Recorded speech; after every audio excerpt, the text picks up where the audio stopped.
দেশের এক জেলা থেকে আরেক জেলায় টাকা পাঠাতে এখনও বেশিরভাগ মানুষ বিকাশ, নগদ কিংবা রকেটের মতো মোবাইল ফিনান্সিয়াল সার্ভিস ব্যবহার করেন, কারণ এগুলো সহজ এবং পরিচিত। কিন্তু আপনি কি জানেন, এর বাইরেও এমন একটি সরকারি সেবা রয়েছে যেখানে খুব কম খরচে টাকা পাঠানো সম্ভব?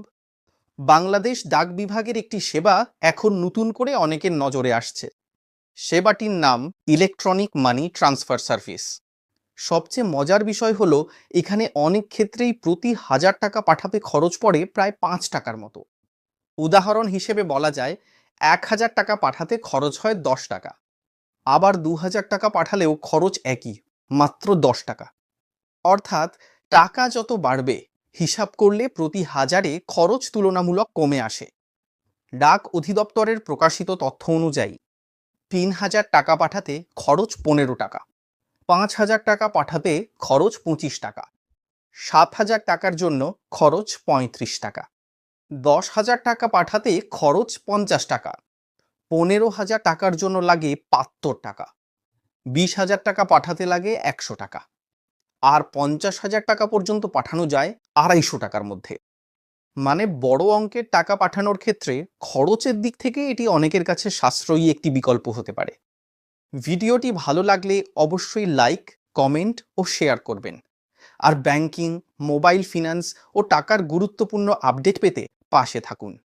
বর্তমানে বাংলাদেশ ডাক বিভাগের প্রায় 2750টি পোস্ট অফিসে এই সেবা চালু রয়েছে।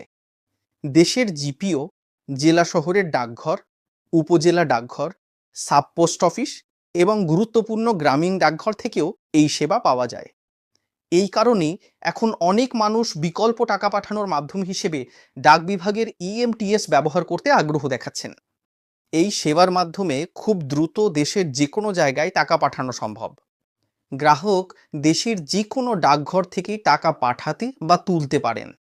টাকা পাঠানোর পর প্রেরকের মোবাইলে একটি গোপন পিন নম্বর পাঠানো হয়, যা শুধুমাত্র প্রেরক জানেন। পাশাপাশি একটি নিশ্চিতকরণ মেসেজও পাওয়া যায়, যার মাধ্যমে বোঝা যায় টাকা সফলভাবে পৌঁছেছে।